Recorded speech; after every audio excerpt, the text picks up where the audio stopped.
Hello, everybody, and welcome back to our weekly chat with different people, Gambians, non-Gambians, male, female, married, not married, business people, people who have done so much good for our country, people who are in the middle of the journey, and people who are starting. This is Pastor Forbes, JAAMA FM, online, internet, television, and radio station. And we just have this chat from time to time with people who we know are inspirational in the different things that they are doing. This day, I have with me here in the studio a lady I've found to be really phenomenal. I like her presence, I like her poise, I like the way she articulates issues, and our acquaintance became a lot better when we met at the Forbes Academy, where amongst her other colleague trainees, she is undergoing this training and they're almost at the end. It's my pleasure to introduce to you and welcome to you. Welcome, Awa Jatta. Awa, welcome to JAAMA FM. Thank you very much, Pastor. Good, and it's just good to have you with us. Thank you. It's a privilege, and ladies and gentlemen, our station is all about shaping minds and transforming lives. And my first encounter with you was when I asked a question about counseling a young person, and you just came out and spoke. So have you been counseling? Do young people come to you? And where did this flair come from? Because you spoke like a professional. Tell us something about yourself. Well, thank you very much, Pastor, first of all, for inviting me today. Well, counseling, I've not really been counseling a lot of young people, but I know that amongst my peers, like when we are chatting, we talk about, like as girls, when we are chatting, we talk about a lot of things. And most of the things we talk about relationship issues at home and everything. So we talk about them, and from there you gain a lot of experience. You hear a lot of stories. You find out how people go through these issues and what they have done to resolve them and everything. So once you're regularly connected to people, you're talking to people every time about these issues, most of the time you tend to get the experience without not having experienced it yourself. But then you have met people who have experienced it and they have talked about it, so you know a lot about these things. And because when you spoke that day in class, the class was quiet. It's like the guru had spoken. And also, counseling comes with a lot of empathy. Yes. And I see it in you when you speak. Why? I think it just has to do with my wanting to treat other people as I would want other people to treat me. Because this is something I always say. Once we treat people as we would want them to treat us, then we are able to connect with people. We're able to vibe with them, if I can use the word vibe. Because it's normal. Everybody wants to be considered.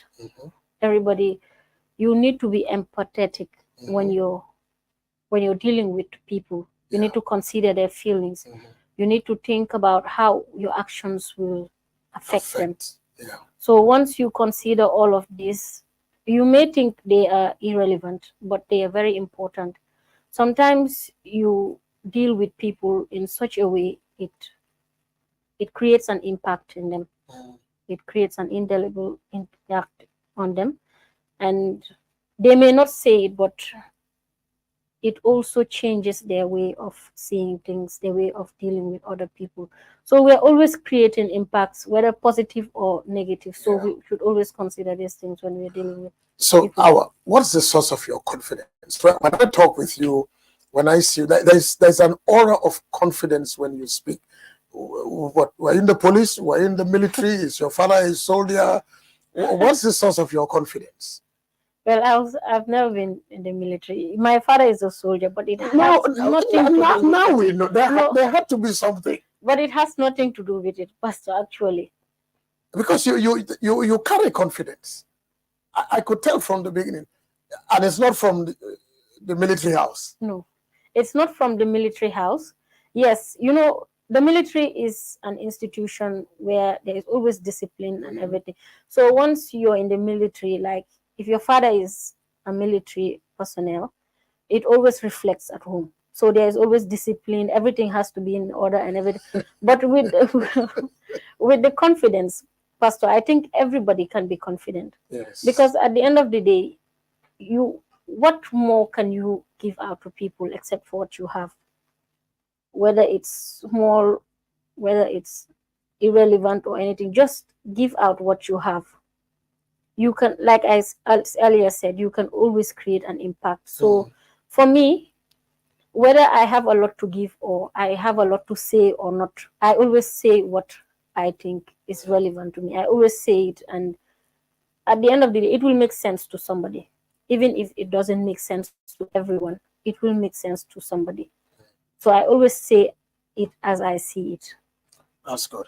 And it brings me to your speech on gratitude. Yes. And we're going to put that speech on social media because it really touched on me, especially, and I may be wrong here, but I tend to see a lot of fight on social media, hate, antagonism, angst. It's as if we're at war with ourselves.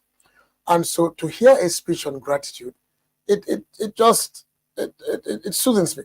So do you want to give a little, half of the speech on gratitude? Talk to us about gratitude. talk to the camera, talk to us, and then I'll interject and we'll talk. Yes. So in my speech on gratitude, I spoke about how powerful gratitude is. I've spoken about how powerful it is to show gratitude to God and to other people. Gratitude is most of the time it is seen as irrelevant. People always think when you show gratitude, it's not important. But the importance of gratitude is you get more always, even with God. Even God wants to be shown gratitude. So talk less of man. So gratitude is very powerful. So in my speech, I spoke about how being grateful to God is an expression of our faith, manifestation of our belief in Him. I spoke about how being grateful is important even in trying times. I spoke about how being grateful in trying times is also very important. Yes, I remember you told us we should be grateful even if we lose a job. And I was like, Awa, no, the salary has stopped. But you defended yourself. Why should somebody be grateful or show gratitude even if they lose a job? Let's look at a situation wherein you lose a job. And for always with God, when He takes one thing from you, He's always going to give you something better. So when you lose a job, I personally, it happened to me. Okay. So when you lose a job, because it's one door that is closed, you think everything is over for you. That's true. But you do not see God opening other doors for you because you're concentrating on just this one door. And then God will open other doors for you, other doors, other doors, other doors. But then how can you see those other doors if you're not concentrating on just one? So when I said in my speech that if you lose a job, we should see it as an opportunity to reassess our career path. Probably you're a banker.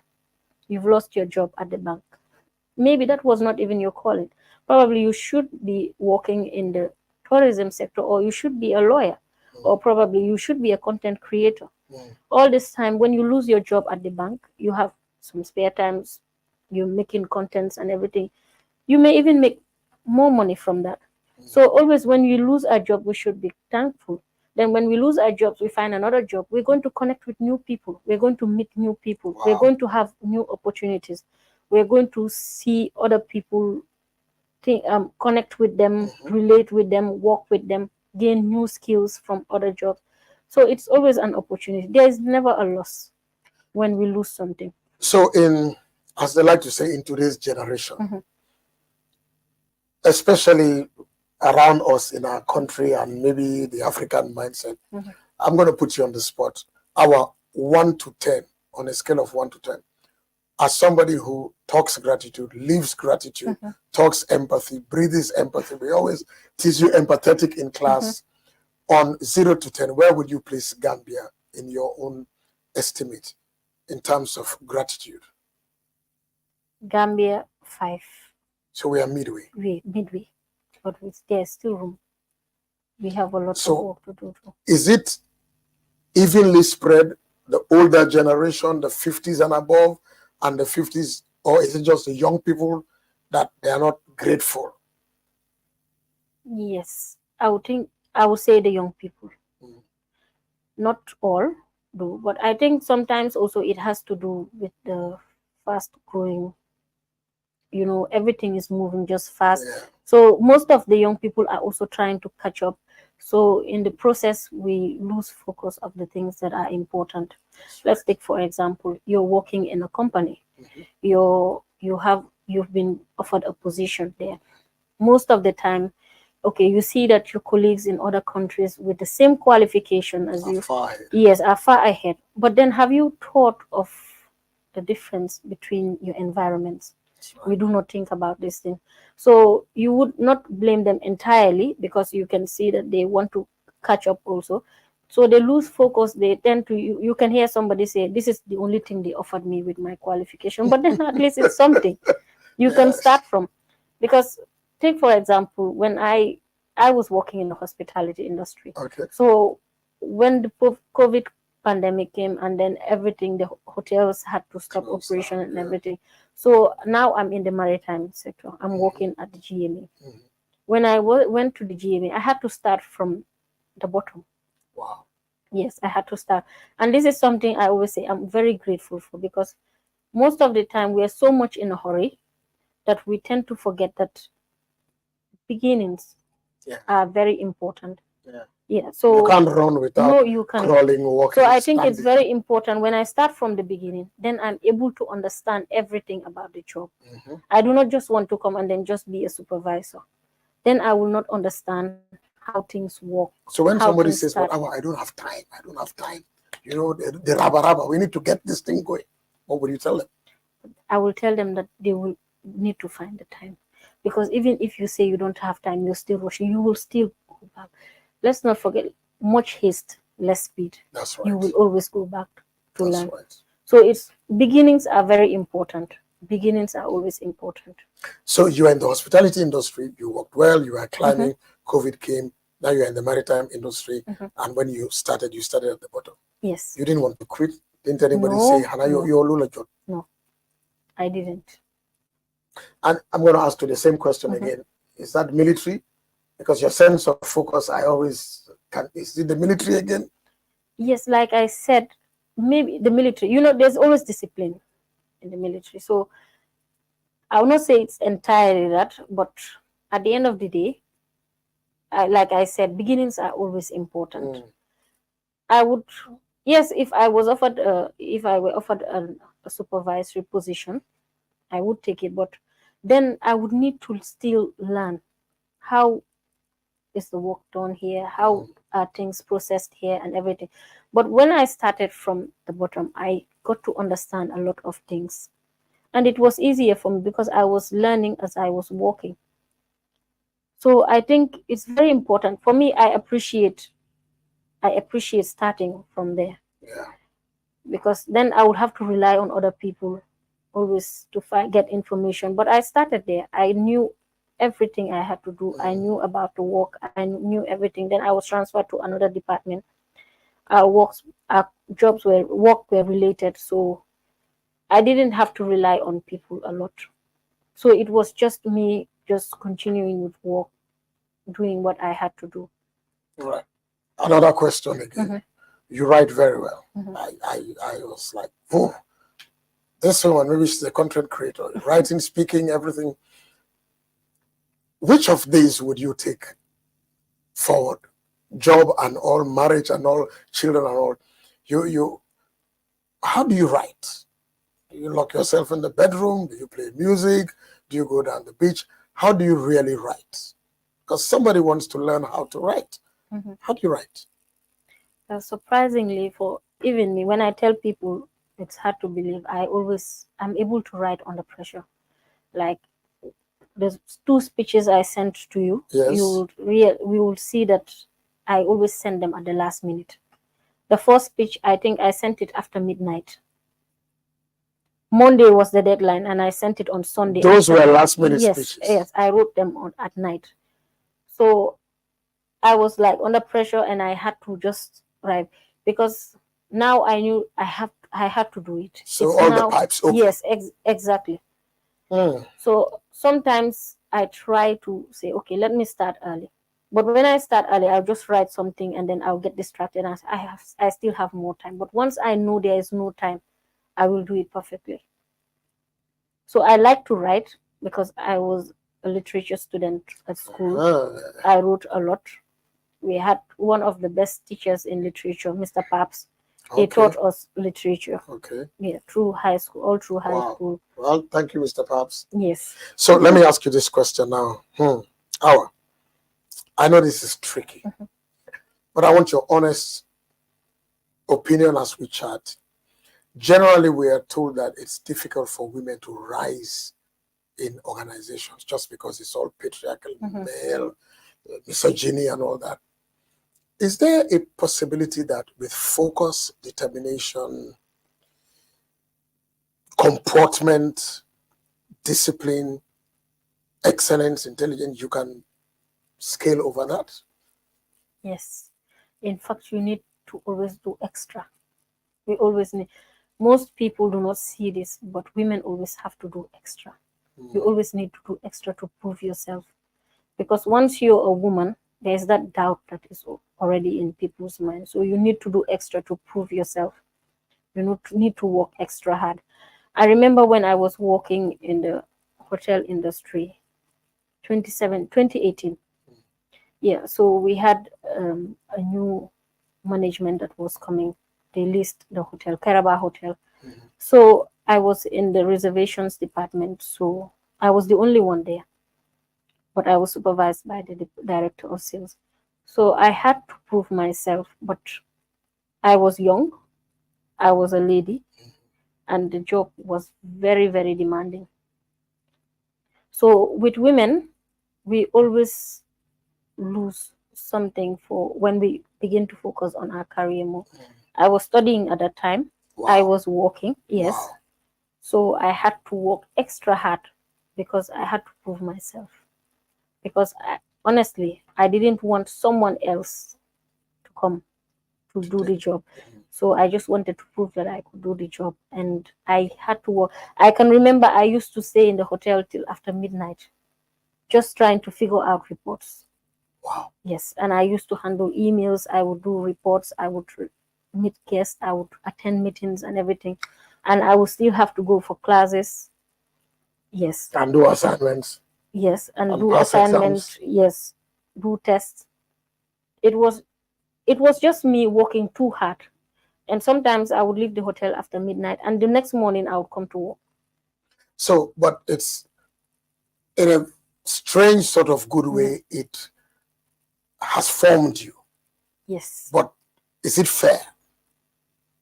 Because men don't, well, I'm not too sure. I think sometimes men do, but maybe it's rougher on the woman.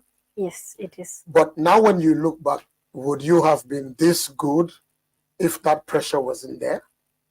No. It's rougher on the woman. I think life generally is rougher. I always say this, and people will say maybe I'm a woman, that's why.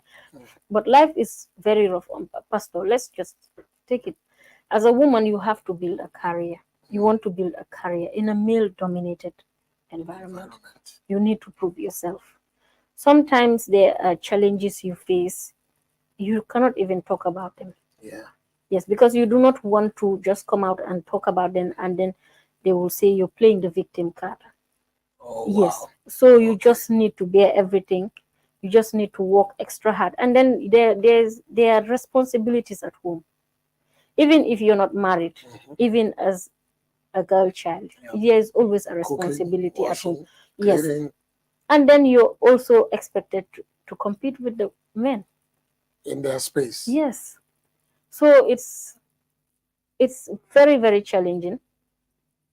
So when I say that women it's extra hard on us, and then people will think that maybe you're a woman, that's why you're saying all this, but it's not very easy. I remember somebody gave a speech at TFA on the late Dr.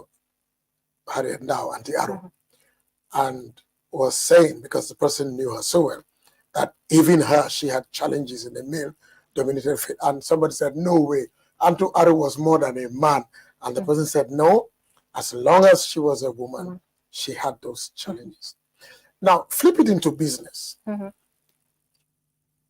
Without, we're just chatting. If you jumped into business, what are the things that will make you succeed? I know you will succeed, but what are the things that will make you succeed? One of the most important things that will make me succeed is when I know that I work very hard. And when I start something, I must finish it. Okay. I always make sure that I must finish. I put my all into it. So there's no half measure with Awa No, Jatta? there's no half measure. Military? Half measure, no. Or your mom? Everything. Everything must go into it. I must. Don't disgrace the Jatta name. We finish things when we start. Yes, we do. Wow. So I am very confident that when I start something, I must finish it. So if you start something and you start going through problems, teething problems, or it's like trying to solve a mathematical solution and it's not solving. Are you the type that you will not eat dinner until you solve it? Yes. You will not sleep until you solve it. I see that in you. Yes. In fact, I can remember when I was just starting, I see that when in I you. was in the hospitality industry.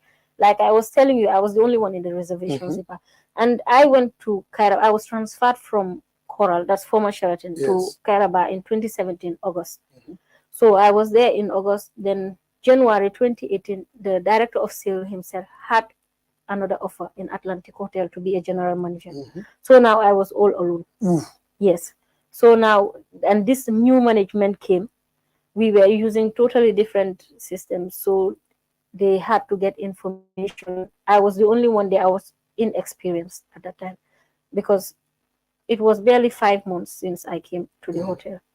So I just had to do it. I can remember I would stay up till 12 from 4 because I would work till 4. I was supposed to close at 4. Then from 4, I would start preparing reports because I had to send daily reports. I would start preparing daily reports and I would make mistakes. I would always make, I'll be there trying to figure it out till midnight. And then I'll go home. I will send the report. Then when I come the next morning, I will see an email that there's an error here and here. Then I will try to figure out the error before I start my work. I will always try. And that was how I did until I mastered doing the reports. So wasn't I tell you that today's generation, they might call that child abuse, adult abuse, that they are making you do what you can't do, they are frustrating you. How would you relate to that? That's very true. In fact, some were even telling me, you're doing a job that is not even, they are not even paying you for it. Wow. Yes, but for me, I didn't see it that way. That way. I saw it as a way that I was learning new things. You know, it's interesting you say that, Awa, because I had somebody once say that if you're in an office where they are fighting you and persecuting you, don't go, stay there. That you are learning people management. That you're learning how to manage different people. It's going to work for you. So I can tell you, after 4, someone will just open it. You're still here.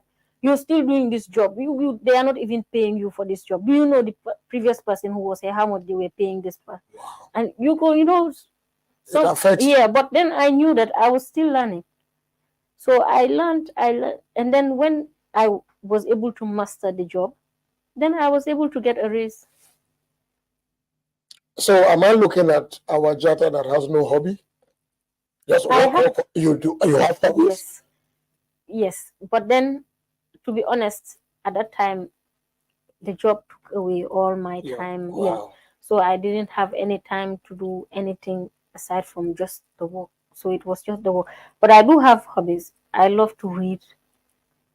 I love to do activities outside. I meet up with my friends. But when I started this work, I couldn't do anything. But now I have another job. I have time to socialize with people. I have time to do things that I love to do. And even now I'm learning new skills. So and don't forget the counseling. Because I know that's going to come. That you have to open this channel, Anti-Awa Speaks, or something like that. And let me ask this question also, Awa.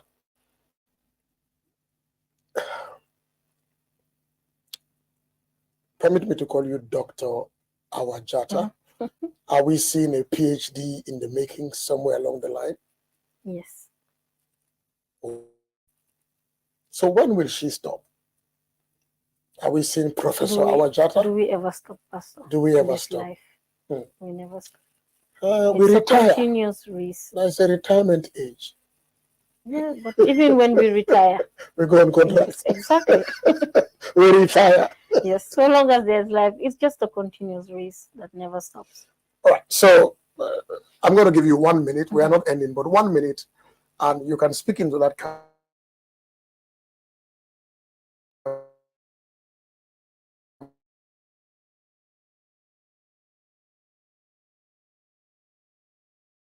My head and back way. How would you address such a young lady? What would you tell her? Talk to her for me, or talk to them. There's no need to get tired. When you get tired, it's giving up. Never give up. There is always light at the end of the tunnel. Yes. There is always light. It may be today, it may be tomorrow, it may be next year, but there is always light. And when you put in the hard work, you will always get the results. So personally, I always tell people never to give up. They should do their best. They should give it their all. And at the end of the day, when they see the results, they will be able to say, I went through the right channel. That's right, to get Yeah, it. I learned, I was there, and I delivered. That is very important. So, Awa, you stand on many shoulders, but there are two main shoulders, maybe five. So I'm going to call them. First shoulder is your dad. Mhm. Describe a father, because really a lot of our parents, in many ways, are like unsung heroes. Yes. People know you when you come out and hey, Pastor Forbes, Pastor Forbes, but I didn't drop from heaven. I was born in Dipakunda. I had parents, and oh my gosh, I can tell you, somebody said there's a nerve between your bottom and your brain. When they hit your bottom, the nerve works. I mean, we've been through that. So talk about the father as a hero. Talk about the mother as a hero. Well, the father, I think they are the most unsung hero because the father's role in the family always reflects on the way the members of the family behave. The father is an important figure. That is why he is the head. He is expected to be the mentor, he's expected to be the protector, the provider of the family. He's always expected to be there. And especially with this belief that men are not supposed to cry. Oh, yeah. Men are supposed to be strong and everything. So it's very difficult. The father is not able to show emotion. Sometimes the mother shows emotion. Yeah. Sometimes the sister shows emotion. Even the brother, sometimes they show. But the father is not allowed to show emotion. He's doing mathematics in his head. He's always trying to figure out fish money. The exhaust pipe is not working. Everything. He just has to be there. He's always he always has to provide the solution to everything in the family. The father has to go through a lot, but they don't show it. They are there to comfort everyone. They're there to I'm beginning to everyone. wonder, because some of our fathers used to like to take long walks. Were they walking for walking's sake? What do you think? No, I think they take these long walks because they do not want the family to know the pain. Wow. Or everything they bear. So they may be crying outside. Yes, and maybe even probably they even go outside to cry, or one corner to cry, and then you come out, you wipe up your tears, and then you act as if everything is okay. It's like what I said. There is this belief that men are not supposed to cry. They're supposed to be strong.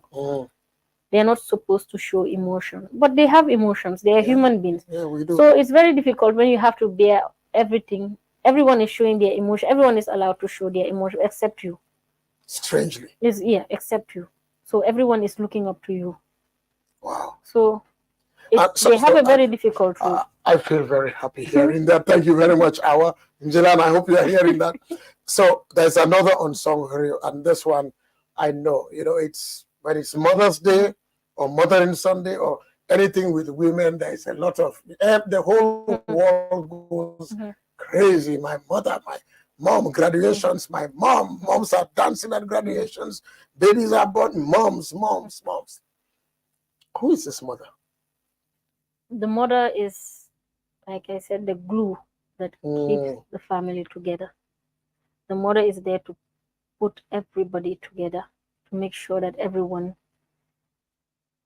the mother is able to sense your emotion and your needs. And this is regardless whether she birthed you or whether she adopted you or whether she's fostered you. A mother is a mother. A mother because is a mother. Women are emotional beings. Wow. Women Somebody are should emotional tweet that. beings. A mother is a mother. Yes. They're emotional beings. Sometimes you see a woman go maybe outside walking on the street or the supermarkets, and you see a small child crying. Then they are able to connect with the child because the women are emotional. They will sense the emotions of the child.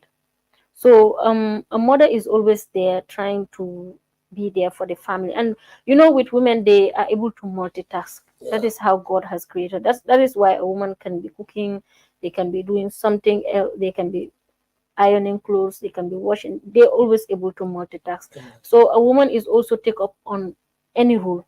A woman can be a father, a woman can be a brother, a sister. They can take up the role of any missing actor in your life.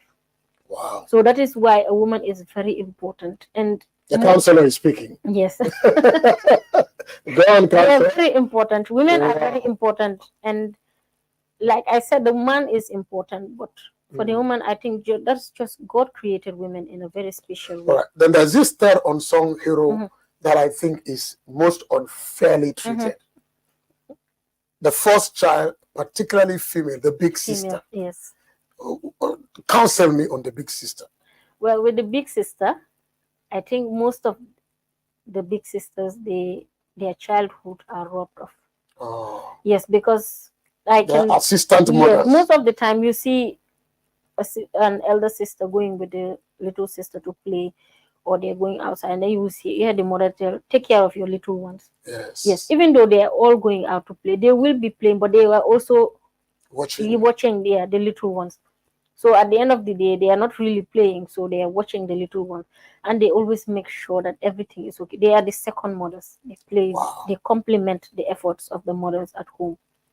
So you see, the big sister is always there, making sure that everybody is okay. They help out with the household chores at very early ages. So they are not allowed to play as much as the other sisters, the other siblings are allowed to play. They are expected to be exemplary because everybody will look up to them. Yes. In If fact, you go wrong, everybody goes wrong. So there is even a saying in Wolof that "Suta ba he nyepai ba." Wow. Yeah, so it's like they also have a very huge responsibility. They when you have, is that fair on them? Well, it's not fair, but it's their rules. It's their But they rules. didn't ask to be first child. But they are. So that's just how life is. So what about the last born? The charts. The charts. She says, When I have to talk about the chart, I will talk about the chart with my little sister in mind. Okay. Yes, because I have a little sister. She is a chart, so she will be the one to bring all the chaos at home. Her own brand of chaos. Fighting with everybody. Wow. Keeping the remotes, hiding the remotes. Oh. When she's going to school, she will hide the remote. Sometimes she will put it in her bag because she doesn't want anyone to watch TV. Yes, so she will be fighting with everyone. She breaks all the rules and she gets away with it. Breaking all the rules. And the first one is wondering, look at this unfair parents. Exactly. And then stressing everyone out at home. But the funny thing is when they are away, you miss them. Yes. Because they light up the mood at home. They bring the extra layer of fun at home. Wow. Yes, they are always mischievous, but so that means families is really important. It's very important. Are we losing that in the Gambia? Because social media worries me. You know, let's say Awa Jatta writes something for who you are, the madam that you are, somebody who is 16, red, sagal, and you know, it's I shiver. Can you talk on that, Awa? Is that helping us? Is this free speech? Is it democracy? Is it my rights? Where is this taking us to? It's not free speech. It's not democracy. Because I think everybody, if you have a social media page, you have a right to write whatever you feel like writing. If I disagree with what you have written, I'll just read and just pass. I don't need to insult you. You don't need to be older than me for me to say anything. Even if you're younger than me, it's your right to write whatever you want on your page. So people tend to think that, okay, I'm also going to tell them my mind. But that's their space. You don't have any right to be there. But then you're there, you're insulting people. You're insulting somebody's father. You're insulting somebody's mother. And you think it's free speech. I think you just don't understand the essence of social media. Because it's, for me, social media is when we all take our ideas and just put it out there. We freely express what we want, what we have in our minds. We say whatever we want to say. But then you have these online judges that are always there on everybody's page. On everybody's page. I'm reading sure. what everyone has to say. And like my mom will always say, "Harabe back we boys see watch and then they watch and they're always insulting." So it's not easy. So I'm sorry for the backway boys, and it's just a way to say it. Mm, So it's everybody, even those who sometimes you see somebody who's very responsible, and they write on social media, and you yeah. lose a lot of Yeah. regard for them. So I don't know why people do this, but I don't think it's right.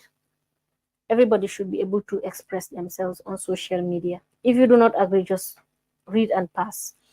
So are we losing respect as a Yes. people? Is it something we can nip in the bud, or are we tipping over? Mm, I think we're tipping over. What would you do for the schools? Where can we stop the tipping over? Is it primary school? Is it middle school? Is it uni? Is it work? Because I can't dare to say we ban phones. No, I would Where do we handle this? probably in middle school, because when you talk about primary school, people are still young. Maybe middle school, they beginning to be active on social media.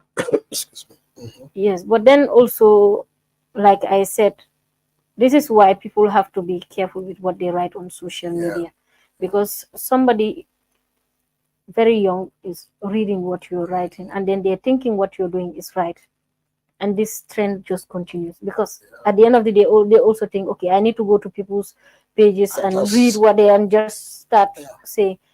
So I think at middle school, I think these things should be, maybe teachers can talk about these things sometimes, Maybe because they slide every it into yeah, civic education or exactly, something like that. yeah, exactly, because everyone is active on social media. Even those in middle school, they're active on social media. So maybe if the teachers can sometimes talk about these things, then I think it will be very important. It will help. Good. Well, ladies and gentlemen, this is wow.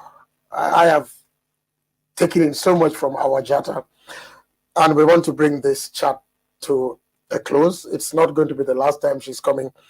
Awa, so to speak finally to all of us in the Gambia, whether you went to university like yourself, Mhm. whether you did technical vocation like somebody else, whether you're in the business sector, whether you are self-grown, whether you are born with a silver spoon, golden spoon, Mhm. wherever life brought you, Mhm. I know you are deep on empathy, you are Mhm. deep on gratitude. Mhm.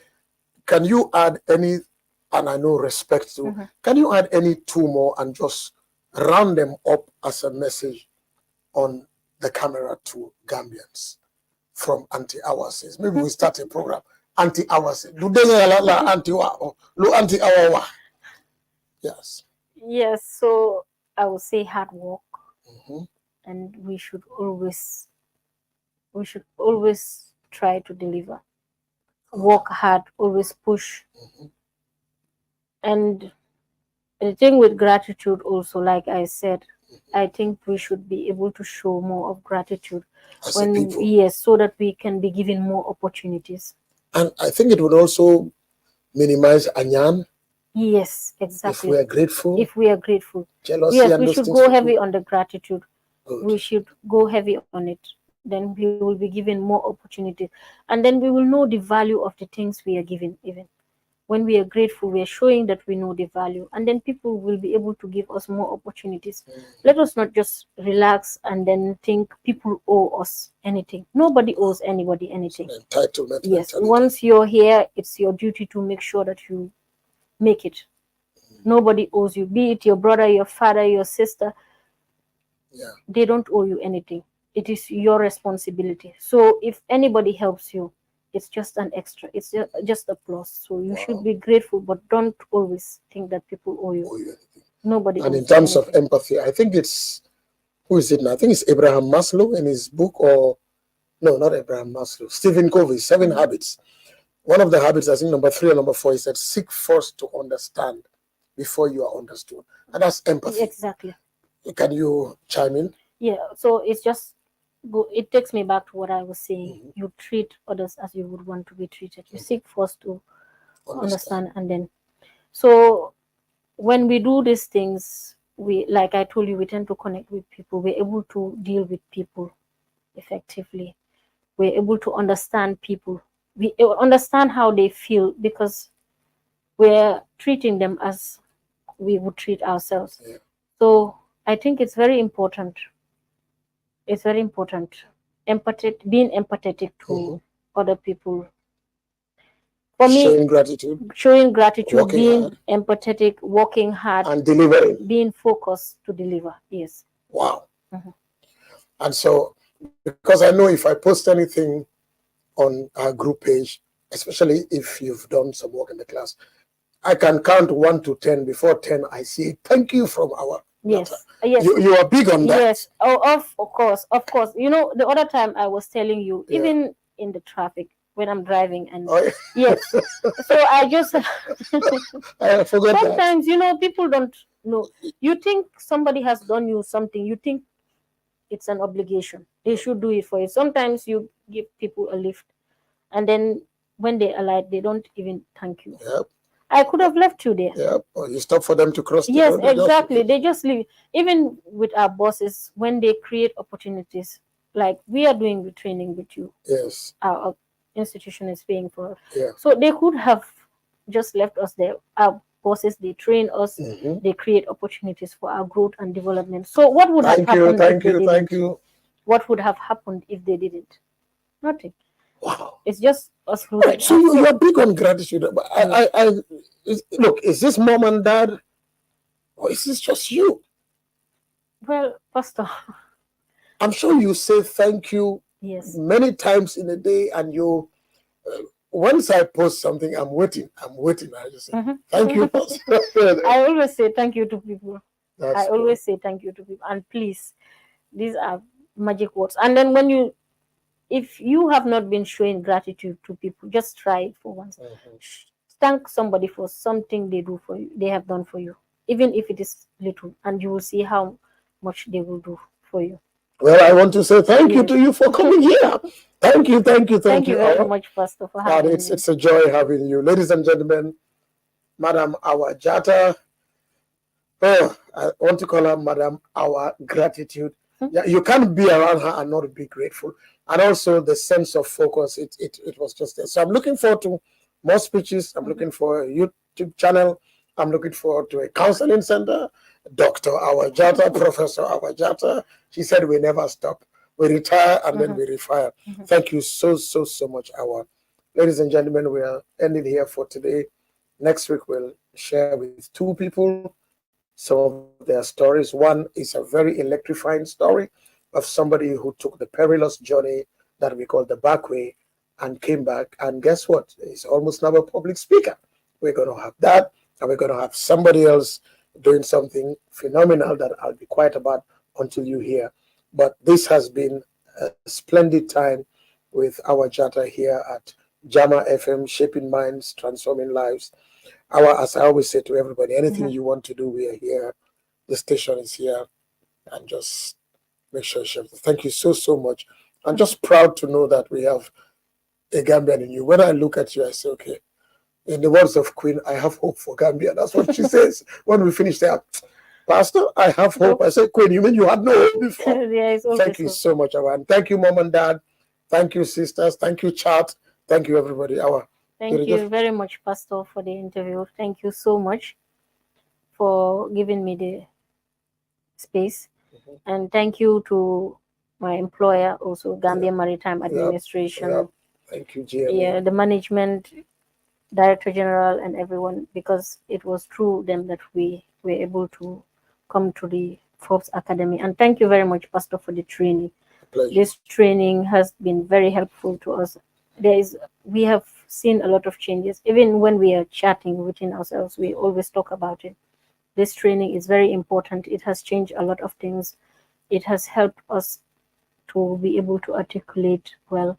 It has helped us to have the confidence to talk. We are able to express ourselves more, because it's not just a training where you're teaching people how to speak in public, but then also we are building our vocabulary. Yeah, we are also always interacting in class. trainings are always very interactive. So thank you also, Pastor. Pleasure. Thank you to my colleagues. Oh, yeah. And thank you to GMA also. Thank you to my family also. Thank you. And thank to All God. right, folks. Thank you so much. We'll see you again next week by the grace of God. Ciao.